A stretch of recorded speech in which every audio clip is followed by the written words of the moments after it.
Desapariciones. Aquí en la Ciudad de México se han estado registrando desapariciones de menores de edad. ¿Tiene la comisión el registro de por lo menos lo que va del año? ¿Cuánto se ha incrementado? Pásame los datos de las quejas de desaparición y eso que teníamos acá. De hecho, fíjate que las tenía para el discurso y no las di porque ya como que estaba fuera de contexto. Sí tenemos, y de hecho estamos preocupados por la primera respuesta, ¿no? Yo creo que lo que está veniendo abonándose en los últimos días tiene que ver de entrada en cómo tenemos que afinar la cadena de custodia, ¿no?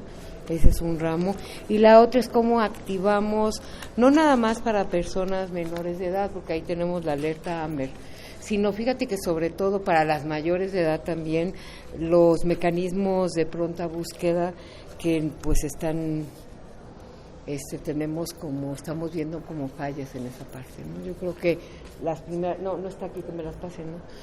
Las primeras 48 horas, 24 horas, lo sabemos, son fundamentales para cualquier desaparición, y entonces creemos que tendremos que estar afinando y vamos a mandar algunos señalamientos alrededor de eso. En el caso de los dos jóvenes que fueron secuestrados y asesinados, ¿la comisión ya emitió alguna recomendación? Nosotros primero, antes de emitir recomendación, abrimos queja, tuvimos contacto con los familiares de Norberto. Los familiares de Norberto nos pidieron que en este momento ellos no querían aperturar ninguna queja en la comisión, y quedamos atentos a que cuando ellos consideren necesario hacerlo, pues nosotros lo atenderemos. Eso no quita lo que estamos viendo en términos de lo que te estaba diciendo. Estamos viendo problemas en lo que se llama cadena de custodia, en cómo llegas a las escenas, preservas las escenas para poder tener evidencias, porque esas evidencias son las que te pueden llevar a la justicia o te pueden negar la justicia, ¿no? Con la respuesta de la autoridad local, ¿ya ustedes tuvieron algún tipo de acercamiento?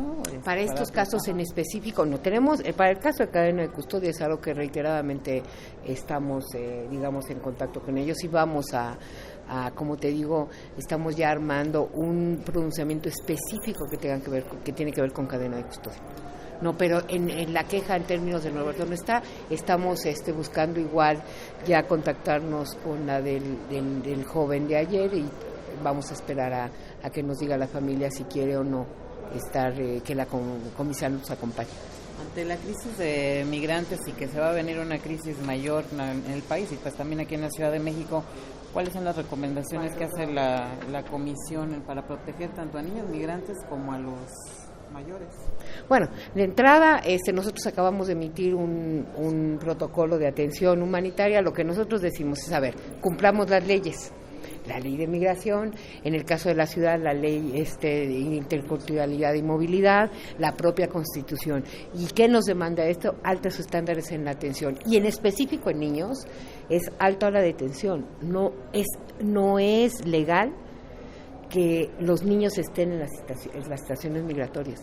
Los niños y todos los menores de edad tienen que tener otro tratamiento diferente, hasta ni siquiera si tuvieran procesos en cuestión de deportaciones. Entonces, eso volvemos a decir. Oye, la semana pasada hubo ya un pronunciamiento judicial en términos de la liberación de niños, no nada más en Las Agujas, que está aquí en la Ciudad de México, sino en otros centros de detención, y bueno, la comisión acompaña esa determinación y el señalamiento de que los niños no pueden estar detenidos bajo ninguna circunstancia. Es preocupante si México se vuelve en un tercer país seguro, que es como en 46 días se va a saber, pues no se va a dar abasto ni la Ciudad de México, ¿no? Como para estar recibiendo o teniendo aquí migrantes. ¿Cómo ven ustedes en materia de seguridad, de atención? Nosotros creemos que tenemos la capacidad.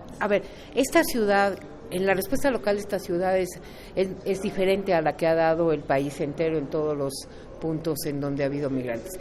Y esto se debe a que de entrada nuestra Constitución marca que pues tenemos que atender tanto a los que habitan como a los que transitan en la Ciudad de México, tanto a los que vienen de Chalco como a los que vienen de Chiapas o los que vienen de Honduras, ¿no?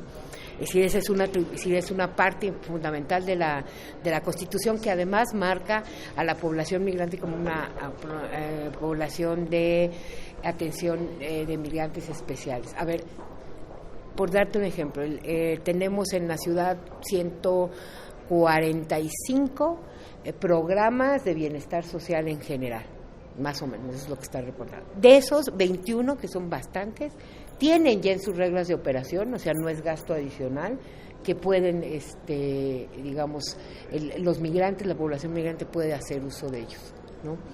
Cosas tan sencillas como, pues si tú puedes y necesitas los comedores comunitarios que te cobran 10 pesos por comida, también si eres una persona migrante puedes acceder a eso como población de alta prioridad. No se gasta más, se gasta en lo que hay.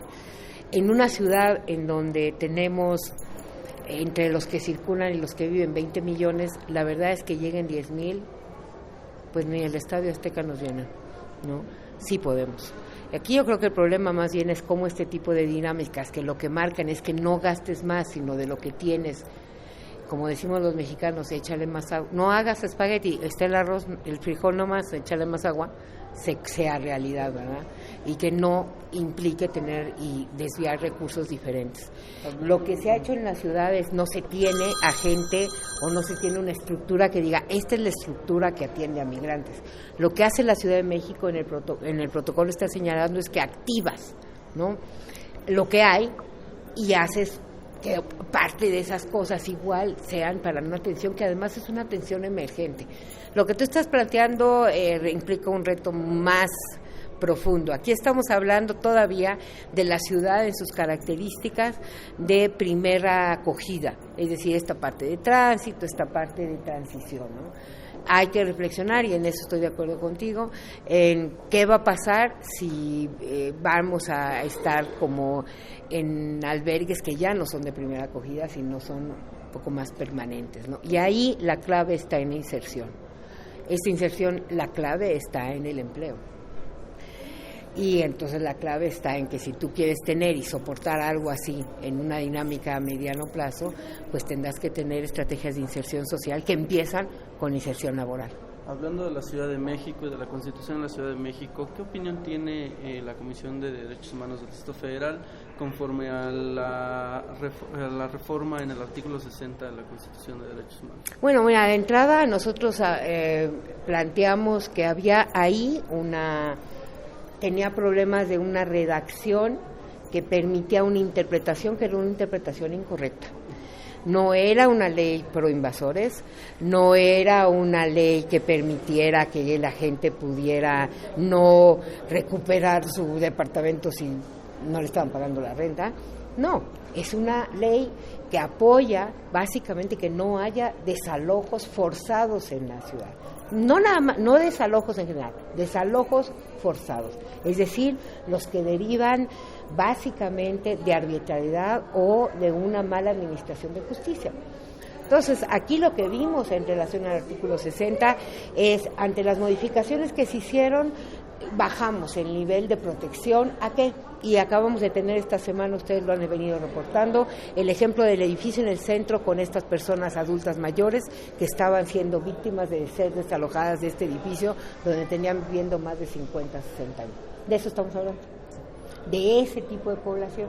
Y el artículo 60, como estaba, lo que hacía era proteger ese tipo de población. No tenía nada que ver con el derecho patrimonial, no tenía nada que ver con que sí se iban a permitir que se alojaran, por ejemplo, en nuestras áreas de conservación. ¿Por qué? Porque la ley continuaba.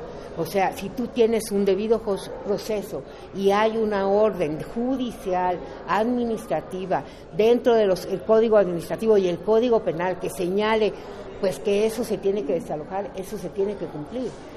El artículo 60 no iba en ese tono. Yo creo que aquí había este hilo de interpretación. La posición de la Comisión era que era una interpretación. La Cámara, el Congreso se quedó, digamos, entre dos posiciones, unos que definitivamente querían erogarlo, y bueno, la modificación que se hizo, que queda un poco baja en términos de la visión de protección, pero clarifica que no es cierto que se permitan invasiones ni nada de eso, ¿no? Por ejemplo, ahora que ya no está estipulado como una obligación por parte del del gobierno de la ciudad de reubicarlos. ¿Qué opinión dais? Sí está señalado, lo dice, por eso se matizó. Y eso es a ver, el derecho a la vivienda no es un derecho en términos, no es un derecho como el que vemos, por ejemplo, como el derecho al agua. O sea, es un derecho progresivo en donde el foco del Estado es la gente que no tiene, o sea, básicamente de alta vulnerabilidad, el Estado tiene que desarrollar estrategias para que tenga vivienda. No que se le regalen, para que tenga vivienda. Ahí están los programas sociales, los programas de apoyo, las rentas, ¿no? El tipo de financiamientos, digamos, a bajo costo, etcétera, etcétera. O el tipo de esquemas que hasta en el programa de reconstrucción se están haciendo, ¿no? Entonces, ese es como tenemos que ver el derecho. Entonces, lo que dice, como quedó en el artículo es básicamente que progresivamente tendrá que atender. Nosotros nos hubiera gustado que estuviera especificando a quién tendría que atender, a personas mayores, a personas con discapacidad, a personas en estricta pobreza, para que exactamente se viera fortalecido el desarrollo de programas. De todos modos viene en la Constitución. Si eso lo hubiera establecido, y eso se los digo, si hubieran logrado derogar el artículo, nosotros teníamos claros que íbamos a inconstitucionalidad porque es regresión de derechos. ¿Sí le pasaron las cifras de cómo andan los desaparecidos? Aquí estamos hablando de personas menores de edad.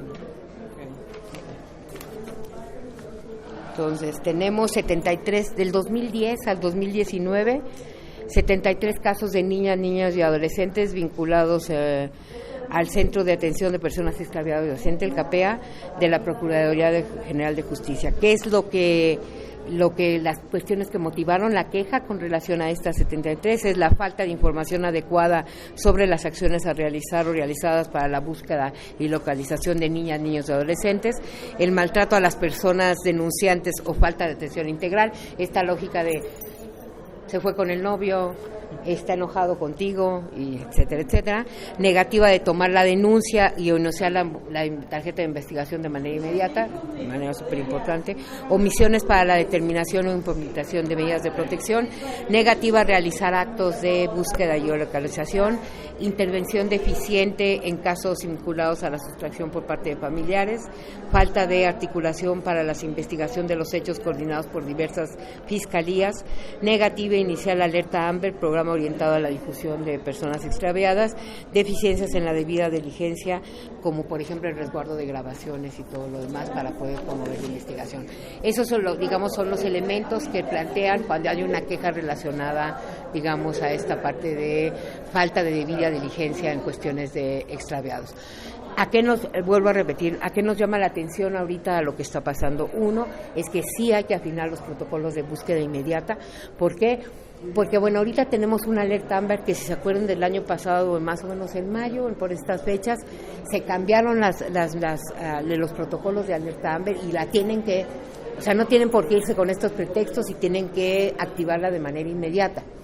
Aquí tendríamos que estar viendo tanto la alerta especial que hay para mujeres como la alerta en general de personas desaparecidas que permita que esto se active de manera inmediata y que podamos tener mayores posibilidades de recuperación con vida.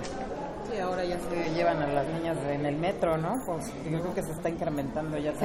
Y eso llama la atención exactamente a algo que hay que atender, y es que hay que atender cómo activamos de manera inmediata los protocolos de búsqueda.